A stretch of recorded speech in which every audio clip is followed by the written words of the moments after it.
अस्सलाम वालेकुम। मैं हूं डॉक्टर मोहम्मद हमाद समी और आप देख रहे हैं live stock and dairy development department का ऑफिशियल फेसबुक पेज और यूट्यूब चैनल। हमारी कोशिश होती है कि लाइव स्टॉक को मुख्तलिफ जावियों से आप तक पहुंचाया जाए और हमारी खुशकिस्मती है कि आज हमारे साथ वो शख्सियत मौजूद हैं जो लाइव स्टॉक बल्कि खसूसन डेयरी फार्मिंग को सोशल मीडिया पर लेकर आए। जब भी आप स्क्रॉलिंग कर रहे होते हैं, अगर आपका ताल्लुक किसी भी तरह से लाइव स्टॉक से है तो आपके पास लाजमन इनकी वीडियो अपनी फीड में से गुजरेगी। मेरी मुराद डॉक्टर मुजम्मिल हसन साहब से है जो आज खसूसन इस पॉडकास्ट के लिए हमारे पास तशरीफ लाए। अस्सलाम वालेकुम सर। वालेकुम अस्सलाम सर। पहले तो बहुत शुक्रिया आपका, आपने हमें इस काबिल समझा, अपने पॉडकास्ट में बुलाया, मौका दिया कि हम इस प्लेटफॉर्म से भी अपने फार्मर्स के लिए जो अवेयरनेस जो कैंपेन है उसका हिस्सा किसी न किसी कैपेसिटी में हम भी अपना रोल प्ले कर सर। बहुत शुक्रिया, आपने टाइम निकाला। असल मकसद हमारा भी यही है कि डिपार्टमेंट के प्लेटफॉर्म से जो है हम आवाम तक वो बातें पहुंचाएं जो ना करने से आवाम अपना माशी नुकसान कर रही है, और हम देखते हैं कि फील्ड में आप भी यही काम कर रहे हैं। जी सर। अच्छा सर, थोड़ा सा अपना इंट्रोडक्शन दे दें कि किस तरह आपने ये सोचा कि ये लाइव स्टॉक और जो डेयरी सेक्टर है खासकर, क्योंकि आपका मेन जो फोकस होता है वो डेयरी पे होता है, इसको सोशल मीडिया की जरूरत है या सोशल मीडिया पे इसको लाने की जरूरत है? डॉक्टर साहब देखें, ये तो आप समझते हैं कि अगर पाकिस्तान के अंदर आप डेयरी इंडस्ट्री को देखें। जी सर। मैंने 2010 में इसका स्टार्ट लिया था। अच्छा, माशाल्लाह। और 2010 में मैं सोच भी नहीं सकता था कि आज 2025 में जो चीज़ें हम अचीव कर चुके हैं, अल्हम्दुलिल्लाह अल्हम्दुलिल्लाह अल्हम्दुलिल्लाह। हम चाहते हैं कि ये जो अचीवमेंट्स हैं ये सिर्फ हमारे तक ना रहें। जो हमने हासिल किया या जो चीज़ें हम फार्म्स पे जो टारगेट्स अचीव कर रहे हैं, बिल्कुल, ये हमारा फार्मर भी करे। बिल्कुल। और इस बात पे आप इत्तेफाक करेंगे, आज भी पाकिस्तान का जो एक बड़ा परसेंटेज है वो स्मॉल फार्मर का है। बिल्कुल ऐसे ही। और कॉर्पोरेट सेक्टर को आप साइड पे करते हैं, कमर्शियल फार्मिंग को साइड पे करते हैं, आज भी 2/3 से ज्यादा फार्मर वो हैं जो छोटे फार्मर हैं। बिल्कुल ऐसे ही है, उनको गाइड करना है। बिल्कुल ऐसी है। वो फार्मर जो है उसकी एक्सेसिबिलिटी भी नहीं है और उसको अपने आसान अल्फाज में, अपनी जिस तरह आपकी अक्सर वीडियोस यही होती हैं कि आप आसान अल्फाज में उन तक बात पहुंचाते हैं। सर, पिछले कुछ अरसे से एक ट्रेंड चल रहा है कि अगर एक बंदा कोई भी बिजनेस कर रहा है, उधर से उसको अर्निंग हो रही है, वो सारे एक साइड बिजनेस के तौर पे डेयरी फार्मिंग में आ रहा है। सर, इस ट्रेंड के बारे में आपका क्या ख्याल है कि वो किस तरह कामयाब है या नाकाम है? दोनों चीजें हमने प्लस और नेगेटिव दोनों चीजें देखनी है। सर डॉक्टर साहब, सबसे इम्पोर्टेंट चीज़ ये है कि जितने भी आपके इन्वेस्टर्स हैं ना सर, वो सारे के सारे जो है ना जी, को पहले आ गए, कुछ अब आ गए, कुछ आने का प्लान कर रहे हैं। बिल्कुल ऐसे ही। उसकी वजह ये है डॉक्टर साहब के फूड सिक्योरिटी एक बहुत बड़ा चैलेंज है। बिल्कुल। अगर आप डिफरेंट बिजनेसेस को देखें ना डॉक्टर साहब जी, आप ये देखेंगे कि पहले कुछ था, बाद में कुछ हो गया। मतलब के फ्यूचर में बिल्कुल स्कोप खत्म हो गया। कई बिजनेस आप ऐसे देखेंगे बिल्कुल ऐसी है, पहले थे, आज उनका जिक्र ही नहीं है। बिल्कुल ऐसे। तो जब भी कोई इन्वेस्टर कारोबार करता है वो एक सवाल लाजमी करता है, डॉक्टर साहब इसका फ्यूचर क्या होगा, फ्यूचर क्या, सस्टेनेबिलिटी है? ऐसा तो नहीं हम आज इसमें करोड़ों इन्वेस्ट कर दें और 7-8 साल के बाद पता लगे यार ये तो मार्केट से ही आउट हो गया, खत्म हो गया, लोगों को पता ही नहीं है क्या चीज है। बहुत सारी चीजें आपने देखी होंगी जो मार्केट में थी, आज वो नहीं है, बिल्कुल ठीक, खत्म हो गई है। लोगों ने बड़ा बड़ा पैसा लगाया बिजनेस से। हाँ जी। इसकी मिसाल देखें, अब हमारे जो सीएनजी स्टेशन जब आए थे, हर बंदा उसी पे लग गया था और आज उसका कोई नाम लेने वाला भी नहीं है। तो डॉक्टर साहब, डेयरी एक ऐसी चीज है जिसपे हर एक बंदे का इत्तेफाक है कि दूध तो पीना ही पीना है। हर बंदे की जरूरत है, हर घर की जरूरत है। और ये भी हर बंदा जानता है कि क्वालिटी मिल्क जो है डॉक्टर साहब वो कितने के लोग पी रहे हैं। हर बंदा चाहता है कि एक तो क्वालिटी मिल्क प्रोड्यूस किया जाए, फूड सिक्योरिटी का जो चैलेंज है उसको मीट किया जाए। फिर डॉक्टर साहब, सबसे बड़ी बात जो मैंने इन्वेस्टर्स के मुंह से ये बात सुनी है, वो कहते हैं कि ये हलाल रिस्क कमाने का सबसे अच्छा तरीका है। अच्छा तरीका है वो क्वालिटी मिल्क की बात हो रही है। अक्सर आता है जी मशीन वाला दूध, वो आपको भी पता है कि मशीनों से बजाय इसके जो भैंस से और गाय से दूध आ रहा था वो मशीनों में बना के आप तक पहुंचाया जा रहा है, और उसमें कौन कौन सा पाउडर और कौन कौन सा केमिकल यूज होता है वो आप ज्यादा बेहतर जानते हैं। बिल्कुल। अच्छा, इससे बचने के लिए एक चीज अभी मेरा फिर सवाल है कि जब इन्वेस्टर आपके पास आ रहा है, वो करना ये चाह रहा है, तो क्या वजह है सर कि अभी तक डेयरी उस लेवल पे नहीं पहुंच सकी कि इसको हम कह सकें कि एक माइंडसेट बन जाए कि ये प्रॉफिटेबल है? आम बंदे से जब बात करते हैं ना जानवर रखने की, उसका यही होता है कि यार इस काम से पैसा कोई नहीं, इन्हें सानू देना कुछ नहीं। डॉक्टर साहब, लोग ना कमेंट्स करते हैं हमारी वीडियोस के नीचे। हाँ जी। जो बेचारे नाकाम होते हैं ना, बिल्कुल, वो कहते हैं जिन्हें को पैसे वादू नहीं है डेयरी शुरू कर ले। या लोग कहते हैं जिसने पैसे बर्बाद करने हैं डेयरी शुरू कर ले। कहते हैं जी ब्लैक मनी होते हैं, उसको व्हाइट करने के लिए आपने डेयरी करना है, ब्लैक को व्हाइट करना है, डेयरी शुरू कर ले। बिल्कुल। देखिए डॉक्टर साहब, हर 4 से 5 साल के बाद डेयरी में ना लोग जोक दर जोक आते हैं। ठीक है। और हर 4 से 5 साल के बाद जोक दर जोक बाहर जाते हैं। इस वक्त की जो मार्केट का सिनेरियो है ना डॉक्टर साहब, नवंबर 2024 से लेके अब तक ठीक है ढेर सारे डेयरी फार्मर्स नए आ चुके हैं और इस वक्त उतनी ही रफ्तार से आ रहे हैं। ठीक है डॉक्टर साहब, मसला ये है कि जो लोग जोक दर जोक आते हैं फिर जोक दर जोक वापस जाते हैं, वजह ये है डॉक्टर साहब के सीख के नहीं करते। असल चीज ये है कि ये एक साइंस है। आज भी मसला यही है कि लोगों को लगता है कि शायद सिंपल सा एक शेड बनाना है, कहीं से जानवर ले लेने हैं, कोई खुराक पा चढ़नी है, बिल्कुल दूध आपने ले लेना है, वो आपने बेच नहीं। डॉक्टर साहब ऐसे नहीं है, ये प्रॉपर प्लानिंग है। हम फार्मर को कहते हैं कि भाई आपने 3 साल का प्लान करना है, आप ऑन पेपर फिजिबिलिटी बनाओगे, आप देखोगे वो कितने कम से कम जानवर हैं जो आपके लिए रखना जरूरी है।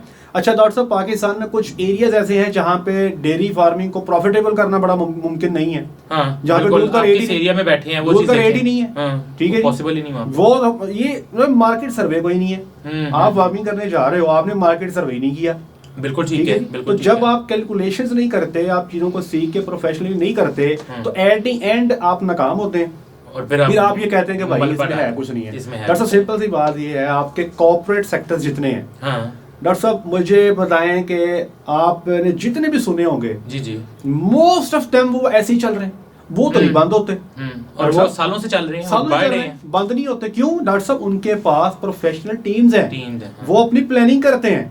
वो आज बैठे तो 2026 में, लेकिन 27 की प्लानिंग किए बैठे हैं, बिल्कुल उनकी प्रोजेक्शंस हैं। वो देखते हैं कि उन्होंने कॉस्ट पर लीटर क्या है उनकी चल रही है, उनकी सेलिंग कॉस्ट क्या है, आउटपुट का क्या करना है, इनपुट की कॉस्ट कैसे कम करनी है, इस चीज पे वर्किंग करते हैं। सर अगली बात ये है कि फार्मर, जिस तरह आपने पहले डिस्कस किया कि जानवर ले आए, फार्म बना दिया, क्या कोई आपके पास ऐसे अपने चैनल पे या कहीं पे कोई ऐसा मवाद मौजूद है, कोई बकायदा, कि उनको पहले दिन से लेके एंड तक, जाहिर बात है हर बंदा एकदम पैसे इन्वेस्ट करने को तैयार नहीं होता, लेकिन कुछ ऐसी फ्री में उनको सर्विसेज मिल सकती हैं कि पहले दिन से जब उन्होंने लाना है जानवर, कौन सा परचेज करना चाहिए, मोटी मोटी बातें तो आप अभी भी हमें बता दें कि कौन सा जानवर लेना चाहिए, कैसे रखना है, क्या उनको रिक्वायरमेंट्स है, कौन सा जानवर लेने वाला है, कौन सा नहीं लेने वाला। डॉक्टर साहब, इसके ऊपर ना मैं बकायदा अपने चैनल पे, डॉक्टर मुजम्मिल हसन मेरा चैनल है यूट्यूब पे, जी मैंने वहाँ पे वीडियो लगाई है, what are the prerequisites for dairy farming. ये बहुत जरूरी है, 10 पॉइंट्स बताए हैं, ठीक है। उसमें है लैंड सिलेक्शन, उस पे मैंने अलहदा वीडियो की है, बिल्कुल कि आपने डेयरी फार्मिंग के लिए जगह लेनी है तो वो जगह कैसी होनी चाहिए,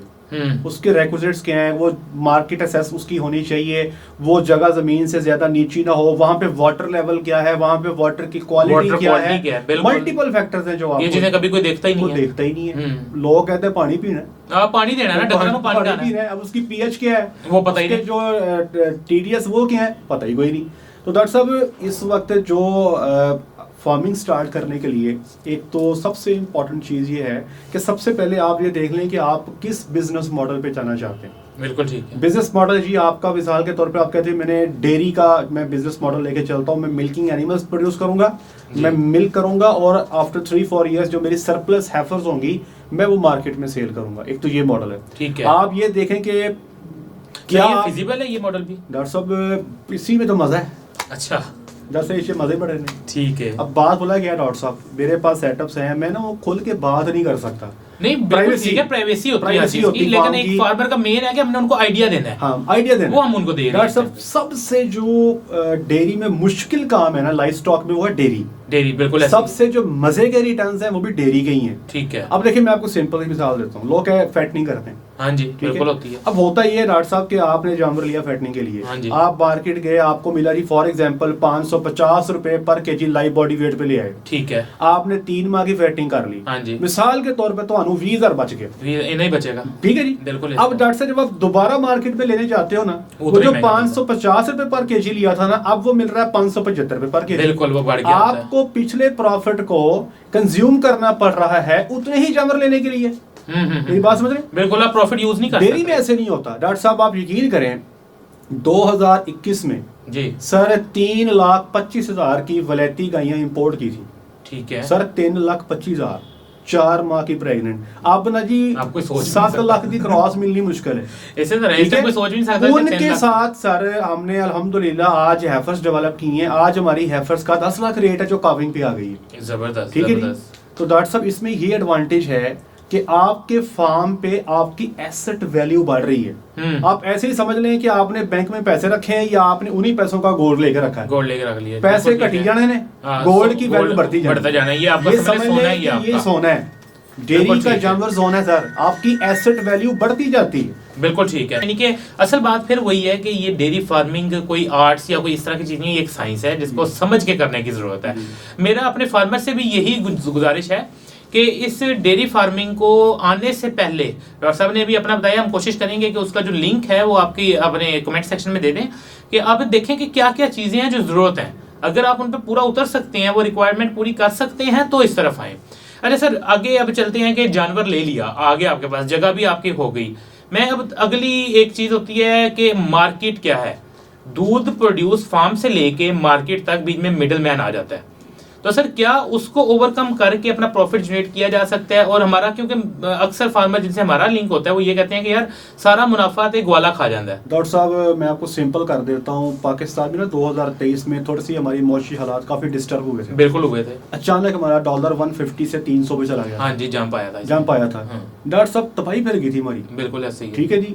2023 में जितने फार्म बंद हुए ना उसकी मिसाल नहीं मिलती। ठीक है। बड़े लोग ना से सर, जाहिर बात है आपका डॉलर। अच्छा वो बंदा सरवाइव कर गया जिसने बछड़ियां बेच ली अपनी, या वो सरवाइव कर गया जिसके पास कोई जेब में पैसे सरप्लस थे। ठीक है। नहीं तो लोग ना जी बेच बचा के चले गए, खत्म कर गए। अब वहीं पे मैं अक्सर मिसाल देता हूँ कि हमारे फैसलाबाद में एक फार्म है, तो मैं नाम खैर उनका नहीं लेता। नहीं ठीक है। तो सर वो ना जी क्या करते हैं कि वो दूध को पेस्चराइज करते हैं और दूध की वैल्यू एडेड प्रोडक्ट्स बनाते हैं। उनका दही भी है, उनका फ्लेवर्ड मिल्क भी है। सर मुझे आज भी याद है कि 2022 दिसंबर में उनका दूध शॉप पे पड़ा हुआ था। ठीक है। 110 रुपए केजी था।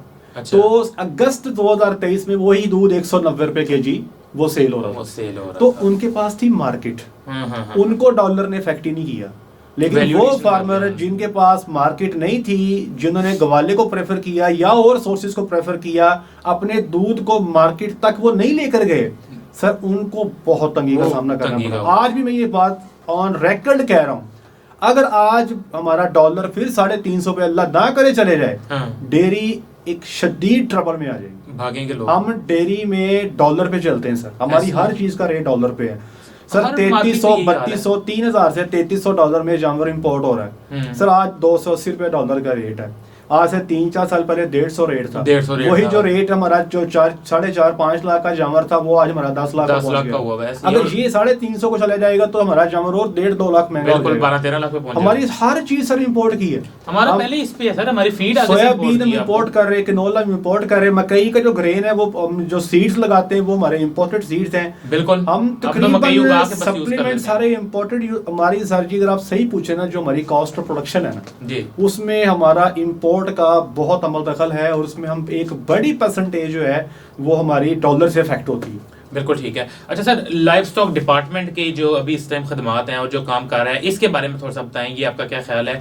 क्या डेयरी सेक्टर को, क्योंकि हमारा मेन टारगेट कॉर्पोरेट नहीं है, हमारा मेन टारगेट कमर्शियल नहीं है, हमारा टारगेट है छोटा 2, 4, 5, 10 जानवर जिसने घर में डेरे पे बांधे हुए हैं उनके लिए।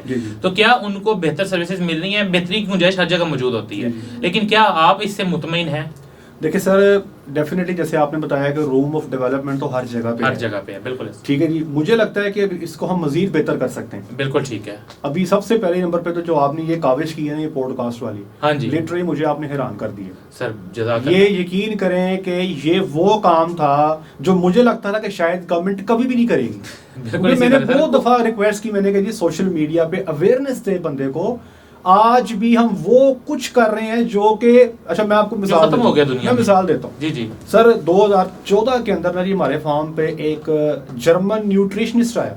ठीक है। हमने क्या किया सर, हमने ना कोई 10 भैंसें जो थी ना जी, मिल्किंग उनकी रोक दी। अच्छा। कि जर्मन साहब प्रोफेसर साहब आएंगे, हम उनको अपनी भैंसें दिखाएंगे। ठीक है। बड़े खुश होंगे वो, तो हमारे नंबर शंबर बन जाए। ठीक है। वो जनाब को 3-4 बजे वो आए, तो हमने कहा जी हमने आपको अपनी बफलोस दिखानी है। तो हम उनको ले गए बफलो सेक्शन में। बफलो को हमने जनाब, एक बंदा आया जनाब, उसने पंगा लगाया तो चुवाई गर्म बह गया, वो हंसने लग गया। कहता जनाब जिंदगी में कभी किसी ने भैंस चोई होगी ना, एंजी चोई होगी जिसमें तुम चो रहे हो। कहते आपने किधर फेर रहे हैं, कहते आपने क्या डेवलप किया? मतलब आप आज भी मज उम्मीद चो रहे हो। ठीक है। फिर उसने अगली बात की, कहते आपने 10 भैंसें बांधी हैं, हर भैंस दूसरे से मुख्तलिफ है। हाँ। किसी का हैवाना छोटा, किसी का हैवाना ऊंचा, किसी का थन पतले, किसी के थन मोटे। कहते हर मत जी है वो पहचानी जा रही है। कहते आप वलैती गायों के शेड में जाओ, आपको टैग लगाने पड़ते हैं और वो मुख्तलिफ इतनी रिजेंबल करती है। ऐसी आपको रिकॉर्ड तो जनाब उसकी वो बातें जो थी ना जी, हमें एक दफा दुख तो हुआ, लेकिन बातें हकीकत थी। हमने अपने अंदर चीजें डेवलप नहीं की। सर मेन मकसद ही हमारा पॉडकास्ट का ये है कि हम फार्मर को एजुकेट करें कि फार्मर ने हम इधर बैठ के सिर्फ बता सकते हैं या गाइड कर सकते हैं उनको। कहीं पे मसला हो तो हमारी हेल्पलाइन चल रही है, हमारा ये सोशल मीडिया प्लेटफॉर्म है, यूट्यूब, फेसबुक, हर जगह पे हमारी प्रेजेंस है अल्हम्दुलिल्लाह। लेकिन करना एंड पे फार्मर ने है। बिल्कुल, हम उसको पकड़ के हाथ पकड़ के चलना सिखा सकते हैं, चला नहीं सकते। तो बात है ना उसको मुतमईन करना है। बिल्कुल ऐसे ही है कि वो आपकी बात को एक्सेप्ट करे। अब मैंने आज अपने यूट्यूब चैनल पे एक वीडियो लगाई है, मुझे सुबह से उसके मैसेज आ रहे हैं। तो मैंने बताया कि भाई ये सर्दी का मौसम है, आप तरपाने लगा के अपने कमरे बंद कर लेते हो, वो इतनी गैसेस होती हैं, वो जानवर को खराब करती हैं। आप यकीन कर रहे हैं कि मुझे कमेंट सेक्शन में जाके ये अंदाजा हो रहा है कि अवाम अभी एक्सेप्ट करने को तैयार नहीं है। अवाम ने सर्दियां शुरू नहीं होनी तो उन्होंने तरपालें डाल दी हैं। क्या यार तू कच्छा पा के छत पे चढ़ जा, तेरे को लग जाएगा सर्दी की नहीं है। क्या बात है। तो बात ये कि सर जी बहुत सारी चीजें ऐसी हैं, मैं थोड़ी 5 साल से स्ट्रगल कर रहा हूँ। बिल्कुल ठीक है। मुझे आज भी लोगों को समझाना पड़ता है कि यार ये बच्चा देने वाली है, इसका वंडा बंद ना करो। हाँ, ठीक है। आज भी बताना पड़ता है भाई इसने बच्चा दे दिया, इसको वंडा दे दो। सर ये इतनी बेसिक चीज है और लोग नहीं इस पे आ रहे, नहीं मानने को तैयार आपका। सर मैं अपना बताऊं आपको कि बात चले दूसरी तरफ हमारी निकल जाती है कि पराली जो फीडिंग के लिए यूज कर रहे हैं लोग, अब बेडिंग के लिए छोड़ गए हैं। यार ये बेडिंग पे भी ना इस्तेमाल करें, वो हम लोग जानवरों को खिलाने को बेडिंग के लिए इकट्ठी करते हैं। बिल्कुल, वो उधर खिलाने को लोगों ने रखा हुआ है, लेकिन फिर भी बेहतरी आ रही है। कोशिश है, हम अपनी कोशिश पूरी कर रहे हैं। सर चले हमारा अब काफी टाइम आपका भी हमने लिया है, एंड पे सिर्फ एक चीज डिस्कस करना चाहूंगा। क्या पॉसिबल है कि छोटे छोटे यूनिट्स 5-10 जानवरों वाले, जिसने फार्म तो नहीं लेकिन डेरा सिस्टम पे रखा हुआ है, वो 8 से 10 लोग अपने, हमारा मकसद फिर वही है गाइडलाइन देना, 8 से 10 लोग अपने गांव के मिल के कोई दूध का ऐसा सेटअप बना लें जो करीबी शहर में पहुंचाया जा सके। क्या उससे प्रॉफिटेबिलिटी बढ़ सकती है? बहुत कमाल की बात कर दी सर। एमूल के ऊपर ना मैंने एक वीडियो रिकॉर्ड करवाई। ठीक है। एमूल जो है ना ये इंडिया का एक कॉर्पोरेट है, फार्मर्स की एक कॉर्पोरेट सोसाइटी है। बिल्कुल ठीक है। उसकी अगर आप हिस्ट्री पढ़े ना, कहाँ पे जाएंगे आप। अच्छा। और मैं आपको ये बात बताऊंगा, आप और हैरान हो जाएंगे सुन के कि उनका एमूल का जो साल का जो उनका बजट है ना सर, जो उनका टर्नओवर है, हमारे इस टाइम फॉरेन रिजर्व से ज्यादा। और ये इंडिया और हमारा माहौल एक है। कभी आपने इंडिया में किसी YouTube वीडियो पे कभी आपने ये बात करते सुनी, इंडियन फार्मर कह रहा हूँ साਡਾ दुੱਧ रेट है नहीं, आज तक नहीं हुआ। पाकिस्तानी पेड़ते हैं, पाकिस्तानी पेड़। अब वो है क्या सर, उन्होंने ये किया है कि उन्होंने एमूल एक बनाई कोऑपरेटिव ऑफ फार्मर्स। ठीक है। फार्मर जो है सारे उसका हिस्सा है। ठीक है। वो मिल के काम करते हैं, मिल के प्रोक्योरमेंट्स करते हैं, मिल के दूध की हर प्रोडक्ट, मतलब वो फार्मर्स की एक ऑर्गेनाइजेशन है। बिल्कुल ठीक। सर मैंने कई दफा फार्मर्स को कहा कि देखो यार आपके पास है 3 जानवर, आपके पास है 5 जानवर, किसी ने आपको लिफ्ट नहीं करानी। बिल्कुल ऐसी है। ना कोई वंडा कंपनी वाला आपके पास आएगा, ना कोई मेडिसिन बेचने वाला आएगा, ना कोई सीमेंट वाला, कोई नहीं आएगा। मैं कहता अगर आप एक पिंड के 10 फार्मर इकट्ठे हो जाओ, मैं कहता फिर आपके 3 नहीं, फिर आपके बनेंगे 100 जानवर। फिर सारे आपके दरवाजे पे देखिएगा कि आपके दरवाजे पे हर बंदा अपनी सदा लेके आएगा कि जी मेरा वंडा चंगा है, पालो। ऐसे देखो जी आपकी कदर होगी और फिर आपके दूध की कदर भी होगी और फिर आपको इत्तेफाक बनाना है। इकट्ठे होकर चलना है। मैं कहना जी अपना एक चौधरी तय कर लो, पढ़ा लिखा बंदा, एक बंदे को आगे लगाएं, अपना नुमाइंदा बनाएं, अपना अमीर मुकर्रर करें और उस बंदे के साथ जुट जाएं। सर आप यकीन करें कि रिस्पेक्ट हो जाएगी सर। बिल्कुल ठीक है। ये फार्मर्स के लिए बड़ा अहम पैगाम था हमारा एंड पे जो हमने आपके साथ शेयर किया है। हमारी कोशिश है कि अपने लाइव स्टॉक के जो सेक्टर है इसको तरक्की दें। सर बहुत शुक्रिया आपका कि आपने हमारे लिए टाइम निकाला और आप तशरीफ लाए। हम मजीद वीडियो के लिए भी आपको तकलीफ देते रहेंगे, हमेशा और कोशिश करेंगे कि हम आपके फार्म पे भी विजिट करें ताकि फार्मर्स को दिखाएं कि आप किस तरह फार्म को चला। मैं यहाँ पर आपके साथ इस पॉडकास्ट में सर मैं अपनी अवेलेबिलिटी भी दे रहा हूँ सर। बहुत शुक्रिया। और अगर आप कल को ये कहें कि आपने अपने डिपार्टमेंट में जो आपके डॉक्टर्स की टीम फील्ड में काम कर रही है, अगर उनको विजिट करवाना है, उनको ट्रेनिंग देनी, मैं हाजिर सर। बहुत अच्छा, हमारे फार्म्स आपके लिए हाजिर सर। ये बहुत अच्छा और एक हमारे लिए यूनिक ये मौका होगा, इंशाल्लाह इसको यूज करेंगे। लाइव स्टॉक के जितने लोग मुंसलिक हैं उन सबसे गुजारिश है कि ये इस प्रोग्राम को, इस पॉडकास्ट को सिर्फ सुने ना, इनको अपने अमल में लाएं। जो आप डेली काम कर रहे हैं उनके अंदर बेहतरी लाएं। कोशिश करें कि इधर से बेशक एक प्रोग्राम में से कोई एक बात अपने पल्ले बांध लें और उस पर काम करना शुरू कर दें।